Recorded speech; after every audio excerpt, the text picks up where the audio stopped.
प्रगट दिन पर मेहर के अंग को समझने का प्रयास करें। सदगुरु मेहर का अंग बहुत ही बढ़िया विषय महाराज का है। हम सबसे ज्यादा हजस यही गाते हैं कि कृपा करो बुरा शिशु तारो।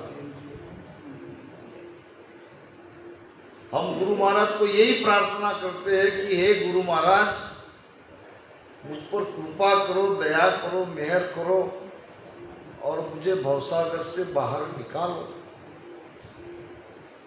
अब ये मेहर कैसी होती है? केवल गाने से मेहर नहीं होगी। मेहर के लिए कुछ करना पड़ेगा। वो क्या क्या करना पड़ता है, ये सारे इस विषय में आएगा। मन रीजा से ना बने, नामुक कैया जोय, वो अरत दीठो तोलहम, लाख दुआई मोय, लाख दुआई मोय, नीज मन रीजा भाई, बड़े शीस में रीत और सब भरम उपाई, सुख राम कहे मो बस नहीं, निज मन न्यारो होय, मन रीजा से ना बने, नामुक कैया जोय। मेहर की अंक की पहली साखी यहां आपके सामने प्रस्तुत है। पहले गुरु महाराज ने कहा क्या है मेहर के विषय में, इसको थोड़ा समझें। मेहर होने से क्या होता है और गुरु महाराज हम पर रीझ गए, उसकी कृपा हो गई, यह हमें कैसे पता चलता है? पता भी तो चलना चाहिए कि गुरु महाराज की हम पर कृपा हो गई। हम चर्चा में सुनते हैं, कहते हैं कि भाई पहले हमारे पास कुछ नहीं था, अब बहुत अच्छा चल रहा है, घर परिवार मस्त है, सब कुछ ठीक ठाक चल रहा है, गुरु महाराज की मेहर हो गई। ये गुरु महाराज की मेहर थोड़ी है।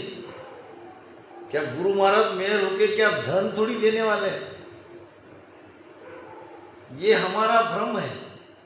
ये तो स्वाभाविक है, हम रामसनी बन गए, एक धारा में लग गए और सारे हमारे व्यसन छूट गए और खर्चा भी काफी बचत हो गया, तो उसका लाभ तो होने वाला है। ये गुरु महाराज की मेहर नहीं है। गुरु महाराज की मेहर क्या है, इसको समझेंगे। मेहर भई सतगुरु की तादीन, सता उदय घट होई। मेहर भई सतगुरु की तादीन, सता उदय घट होई। ये गुरु महाराज का सता हमारे घट में प्रकट की है, उसको मेहर कहते हैं। और ये नक्शे चक तक इसका प्रमाण हमें घट में मिलता है। मेहर भई सतगुरु की तादीन, सता उदय घट होई। मेरी मेहर बिना कोई हंसो अमर लोक नहीं जावे, जो कोई ज्ञान न सीखे गुरु बिन कोट करम कर आवे। अब यहां बात आई है मेरी मेहर। मेरी यानी किसकी? मेहर किसकी होती है? सत्ता जिसकी चल रही है उसकी ही मेहर चाहिए।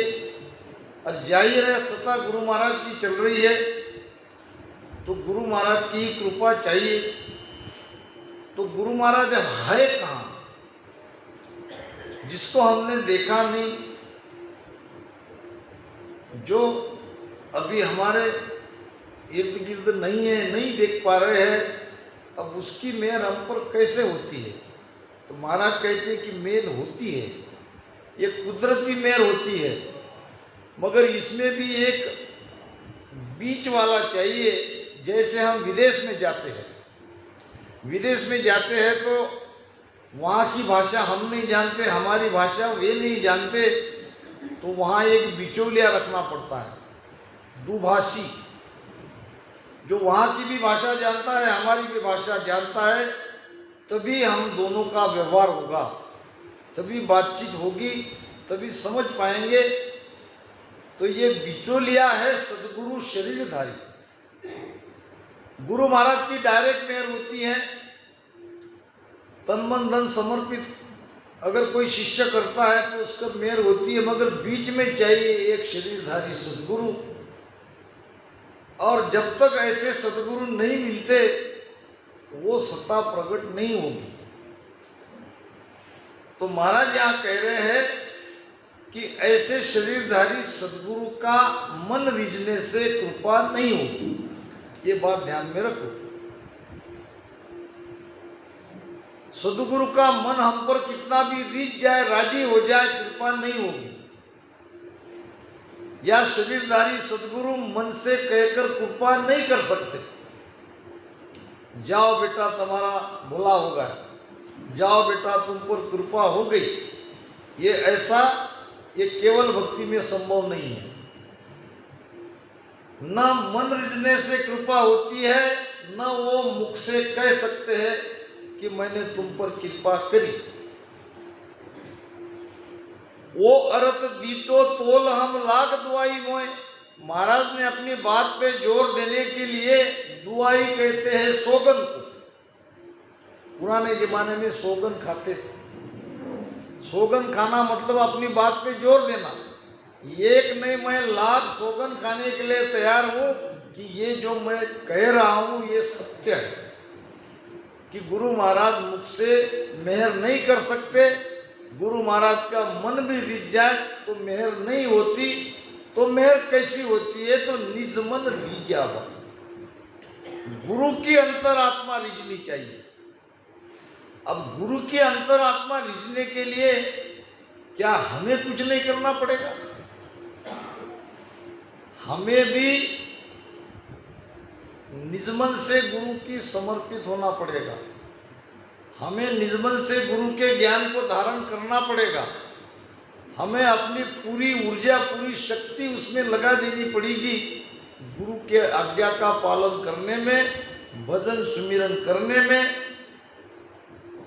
जब गुरु महाराज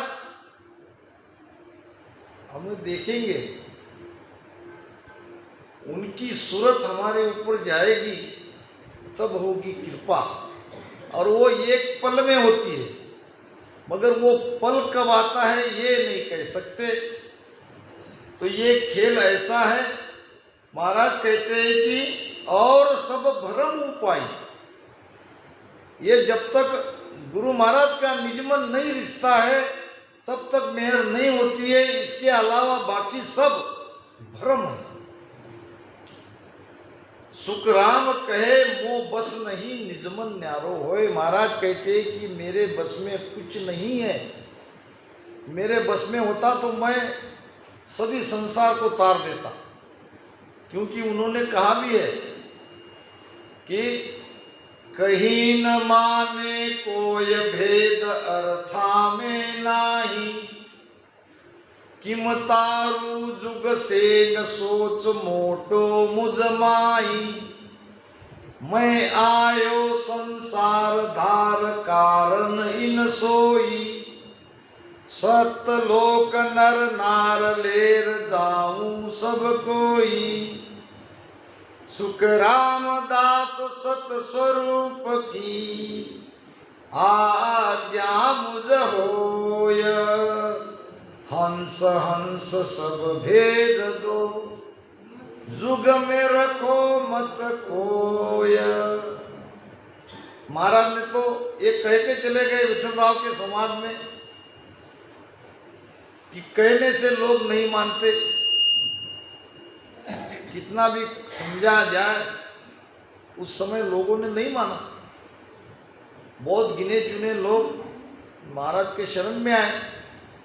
अब वो तो अनंत जीवों का उद्धार करने के लिए आए थे। किम तारू जुग से सोच मोटो मुझमाई। महाराज कहते कि मेरे अंदर बहुत बड़ा ये सोच है, ये मुझे फिक्र लगी है कि मैं ये जीवों का उद्धार कैसे करूं। जीव शरण में नहीं आना चाहता है, जीव अपना निजमन सौंपता नहीं है। तो जब तक निजमन नहीं देता मेहर नहीं हो सकती। इसलिए महाराज ने कहा है कि किम तारू जुग सेग सोच मोटो मुझमाई।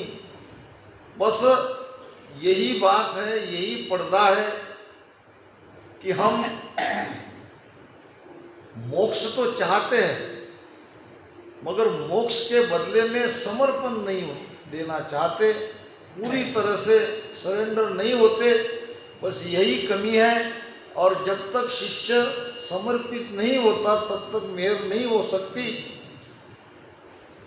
जो रिझावे सतगुरु शीस जो त्यो कर आणी। जो रिझावे सतगुरु शीस जो त्यों। जो तो यानी जैसे तैसे, जैसे गुरु महाराज रिझेंगे वैसे। किसी न किसी तरह से गुरु महाराज तो रीझ ही जाएंगे। जो रिझावे सतगुरु शीस ज्योत्यो कर आनी। तो घट जागत नाव बार नहीं लागे प्राणी। तीने मेहर लग बात अरत रीजर मन लावे।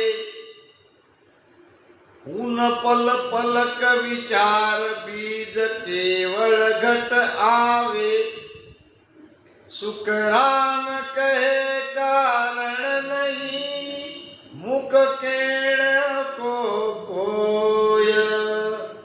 निज मन रीझा मेहर रे तुरत शीस पर होय। मुख से कोई कहने का कारण नहीं रहता। निज मन रिझ गया तो इधर मेहर हो गई। कहते हैं कि मैंने सुना है हमारे गुरु महाराज के सदगुरु थे बिरमदास जी महाराज। और बिरमदास जी महाराज जहाँ रहते थे वहाँ रोजाना उनका ये नियम था कि सुबह ध्यान सुमिरन करके सत्संग करना। और वो पूर्वापार चली आ रही थी प्रथा। एक दिन उस गांव में चोरी हो गई। अब पुराने जमाने के पुलिस वाले आज के जमाने में पुलिस वाले में बहुत अंतर था। हमारे भी पूर्वज कहते थे उस समय एक भी पुलिस गांव में आ गया तो सारा गांव धूसता था, डरता था। अब ऐसे 250-300 साल पहले वाली ये घटना, चोरी हो गई। कोतवाली से थानेदार आ गए और सबको चावड़ी में यानी कचेरी में बुलाया, ठाकुर के घर पे बुलाया। सुबह से बैठे सब और उसमें बिरमदास जी महाराज को भी बुलाया।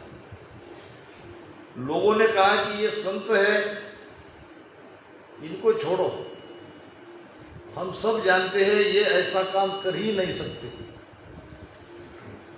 थानेदार कहने लगे नहीं, हमको तो कानूनी कार्रवाई करनी है, जो भी है वो देखा जाएगा, छोड़ दिया जाएगा नहीं, मगर सब के सब बैठो। अब इंक्वायरी में काफी समय लग गया। शिष्य बड़े दुखी थे कि गुरु महाराज को बिठा के रखे हैं, अब क्या किया जाए। डर भी बहुत था, कहते भी नहीं बनता था, मगर अंदर में दुखी बहुत हो रहे थे। फिर भी कहने के लिए कुछ 2-4 लोग उठे, विनती करी, मगर माने नहीं। सब बैठो, हमारी कार्रवाई चल रही है, ये होने दो। धीरे धीरे देखते देखते वो समय बीत गया। भजन का भी समय निकल गया, सत्संग का भी समय निकलने जा रहा था। एक शिष्य को बहुत गुस्सा आया, बहुत देर से वो गुस्से को रोक रहा था। मगर जब समय निकलता जा रहा था गुरु महाराज का ध्यान का, सत्संग का, और उनको बिठा के रखा है, अब उसके हाथ में एक बहुत बड़ी लाठी थी। उसने आओ न देखा ताव न देखा, धीरे धीरे गए और थानेदार के सिर पे जोर से दे मारा। अब इधर लाठी उसके सिर पे पड़ी, उधर उसके घट में नाम की जागृति हो गई। मेहर कैसी होती है? गुरु महाराज का निजमन रिझने से। अब वहाँ बीरमदास जी महाराज बैठे थे, उनका निजमन रिझ गया। ये शिष्य मेरे लिए कितना बड़ा खतरा इसने मोल लिया। अब आगे क्या होगा उस शिष्य का, ये तो आपको सबको पता ही चलेगा। कोई कानून हाथ में लेता है तो उसको तो सजा मिलती है, मगर इसने उसकी परवाह नहीं करी और तुरंत उसके घट में मेहर हो गई। तो ये मेहर ऐसी होती है। कई प्रमाण आते हैं। सदगुरु सुखराम जी महाराज का जब वो पूर्व देश जा रहे थे तो बैलगाड़ी से जा रहे थे, और जिस गांव में महाराज रुके उस व्यक्ति का वो एक नौकर था, वो भी रामसनी था, और गुरु महाराज के गाड़ी के बैल को उसने अपने खेत का हरा हरा चारा उस बैल को खिलाया। जब गुरु महाराज ने देखा कि बैल तो बड़े मस्त है खा पी के, और ये किसने किया, सब इतना कहते ही उसके ऊपर देखते ही उसकी मेहर हो गई। तो अंदर का ये सारा भाव हमको समझना है। मेहर के अंग में केवल हम राम राम राम राम रटन कर लेंगे दोनों श्वास में और हम पर मेहर हो जाएगी, ये भ्रम में मत रहो। क्योंकि गुरु महाराज ने कहा है, वाणी में कहा है,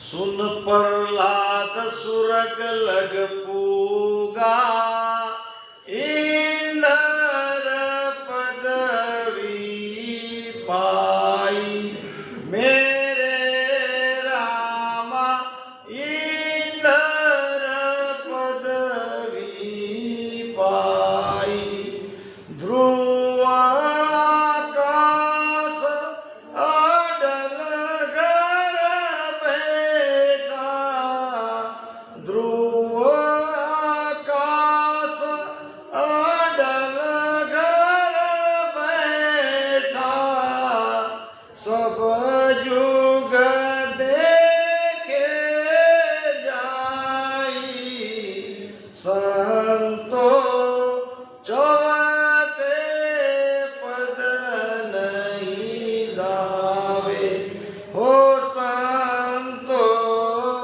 चौथे पद नहीं जावे।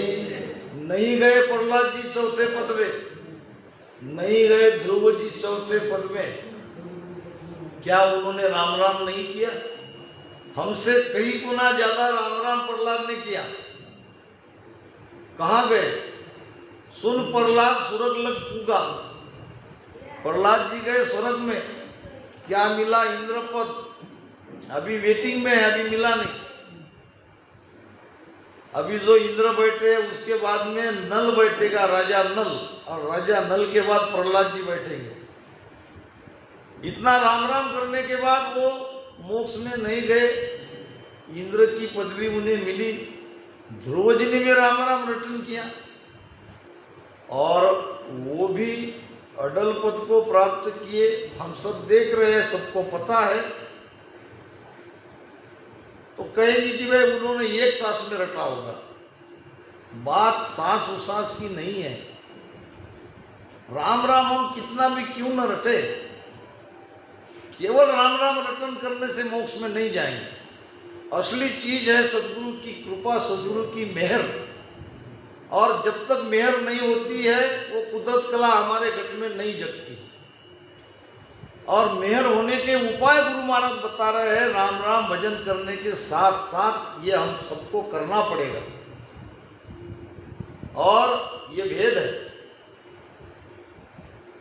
राम राम यूं कहत मिलत है, सो परगट कहूँ आय, राम राम कै मिलत है, सो परगट कहूँ आय, गत मुक्त लग पहुँच है, आगे पहुँचन काय, आगे पहुँचन काय, वचन मानो सत भाई, ध्रुव रटो आकाश स्वर्ग लग बैठा जाई, सुख राम कहे सुख राम सती सतवाड़ में, जायर बैठे आय, राम राम कहे मिलत है, सो परगट कहूँ तोय। ये गुरु महाराज के वचन है, ये कोई डराने के लिए नहीं कह रहा हूं मैं, ये आपके सामने इसलिए रख रहा हूं कि अगर निजमन हम नहीं दे रहे भक्ति में, भक्ति समर्पण से होती है और केवल राम राम रटन कर रहे हैं, केवल औपचारिकता हम निभा रहे हैं, तो कृपा नहीं होगी।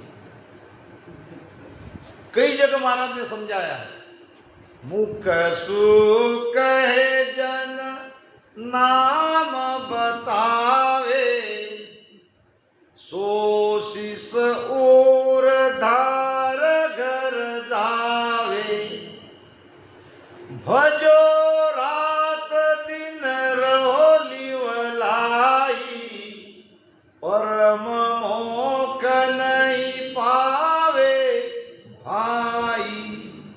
ये भी महाराज जी कह रहे, मुख सु कहे जन नाम बतावे, संत के शरण में जाते हैं और वो मुख से कह दे कि रटन करो, हम समझे कि भाई राम नाम दे दिया, राम नाम का रटन हमने ले लिया और हम वो शब्द को अपने हृदय में धारण करके घर गए और भजन करने लगे, रटन करने लगे। महाराज कहते हैं कि भजो रात दिन रहो लिव लाई, उसमें हमने लिव भी लगा ली, भजन भी बहुत जोरदार किया।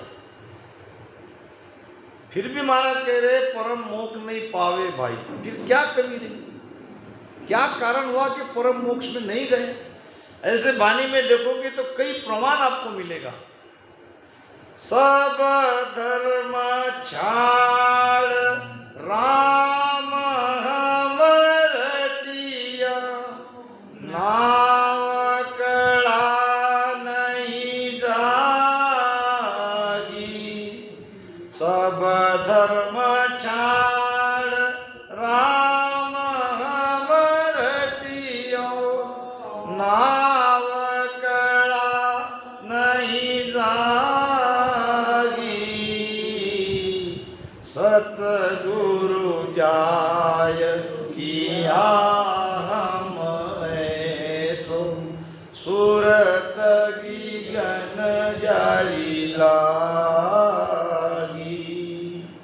सतगुरु जाय किया हम ऐसो, सूरत की गन जारी लागी, राम सूरत की गन जारी लागी। ओ कोई वेद बताओ साधु, ओ कोई अर्थ बताओ, जिण विद सुने अंतर प्रगटे, सो कीमत गहलाओ, राम सो कीमत गहलाओ। ओ कोई अर्थ बताओ साधु, ओ कोई अर्थ बताओ। अब महाराज तो ऐसे कह रहे, वो कोई अर्थ बताओ साधु, वो कोई अर्थ बताओ, कोई बताओ मुझे, क्या बताओ कि सब कुछ करके मैंने देख लिया, ये हमारे लिए कह रहे महाराज। हम में ऐसे सब हो सकते हैं, बहुत ऐसे हो सकते हैं। भजन भी कर रहे हैं, ध्यान भी कर रहे हैं, सब कुछ कर रहे हैं, फिर भी ये कुदरत कला नहीं जगी। क्या कमी रह गई, ये हमें बताओ और हमारे भीतर में ये कुदरत कला जगाओ। क्योंकि ध्यान सकल साधन कर देखा नावन पायो कोई, अनहद जोत उजाड़ो देखा हीरा की बिरका हुई। अनहद की ध्वनि भी सुन ली, ज्योति का प्रकाश भी देखा, सभी प्रकार के ध्यान करके देख लिया, कुदरत कला नहीं जगी, सदगुरु की मेहर नहीं हुई। क्या बाकी रहा? सब धर्म चाट राम हम रटिया, नाव कला नहीं जागी, और हम राम राम को लेके बैठे हैं कि राम राम कर रहे तो सारी दुनिया कर रही है। दादू साहब कहते हैं कि दादू दुनिया डूब गई ले ले हरि का नाम। ये कैसी विलक्षण बात है, हरि का नाम लेके दुनिया डूबती है, तो दादू महाराज कह रहे कि डूब गई, क्योंकि समझ नहीं पाए नाम क्या है। नाम कोई ये 52 अक्षर वाला नाम नहीं है, नाम अलग है। नाम आता है मेहर से, नाम आता है कृपा से। वो मेहर जब तक नहीं होती तब तक हमारा ये सारा प्रयास है।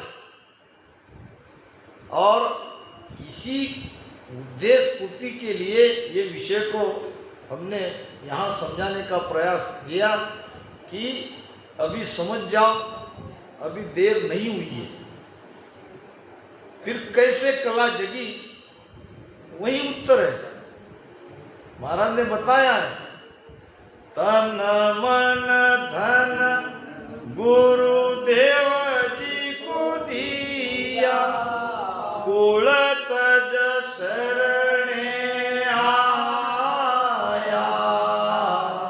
तन मन धन गुरुदेव जी को दिया, कुल तज शरणे आया। वाणी वेद अर्थ जब सूझा, ने अक्षर हम पाया। ज्ञान वेद अर्थ जब सूझा, ने अक्षर हम पाया। राम ने अक्षर हम पाया।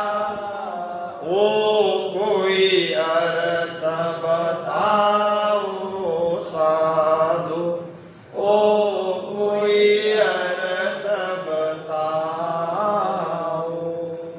कब निरंतर जगा और हमारा निरंतर कब जगेगा, यही हमको करना पड़ेगा। ये हमारे लिए ही ज्ञान है।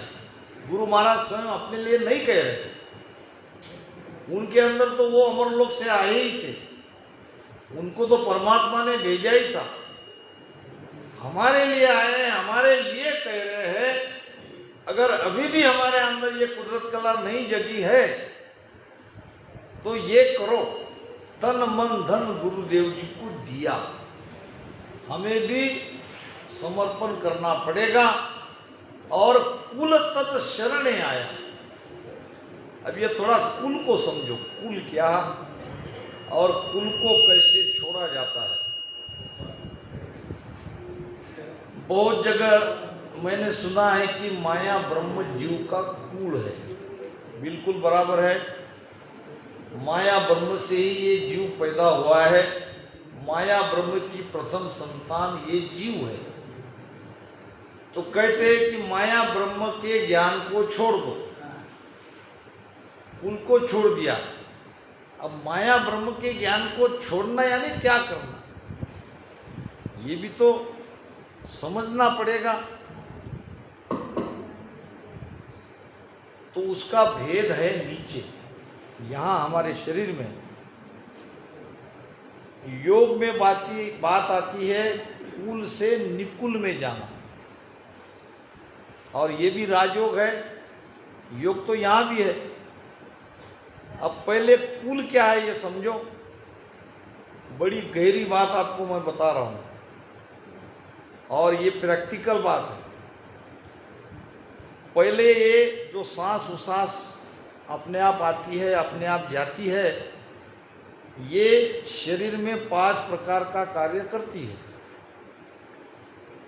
कंठ का उदान, हृदय का प्राण और नाभि का समान, गुदा का अपान और सारे शरीर में जो है व्यान, ये 5 प्राण अपने अपने कार्य, एक श्वास जब भीतर हमारी जाती है उससे ये कार्य करने लगते हैं। तो जब ये सांस उसास हम लेते हैं तो ये एक ऊर्जा हमारे शरीर में तैयार होती है और ये ऊर्जा संसार की तरफ जा रही है। और जब तक ये ऊर्जा यूं ही ऐसे संसार की तरफ जाएगी, हम कुल में ही रहेंगे, कुल को नहीं छोड़ेंगे। कुल का त्याग नहीं हो सकता। फिर उसके लिए करना क्या पड़ेगा? अब ये जो ऊर्जा संसार में जारी है, इसी ऊर्जा को पलटाओ। इसको कहते हैं कुल को छोड़ना। कुल तज शरणे आना, तन मन धन समर्पित तो करना ही है और ये ऊर्जा का रूपांतरण करना है, ऊर्जा को पलटाना है। जो संसार में जाती है उसको रीढ़ की हड्डी से, पीठ में से ऊपर निरंतर पलटाते रहना है। यही है कुल को छोड़ना। तभी हम माया ब्रह्म के कुल से अलग होंगे। और ये जब करोगे, ये साधना जब करोगे और कर भी रहे हो, मैं केवल आपको खुलासेवार ये कह रहा हूँ कि ऐसा ऐसा भीतर में हो रहा है, आप बराबर इस साधना में लगे हो। एक बात और कह दूँ, पिछम मार्ग के ध्यानी के लिए, हम सब पिछम मार्ग के ध्यानी हैं। ऐसे सांस उसास में बैठते ही रीढ़ की हड्डी से निरंतर एक ऊर्जा 24 घंटे ऊपर चढ़ती हुई आपको अनुभव आनी चाहिए। नहीं तो आप देख लो, ध्यान करते करते महाराज ने इसका कई प्रमाण भी दिया है।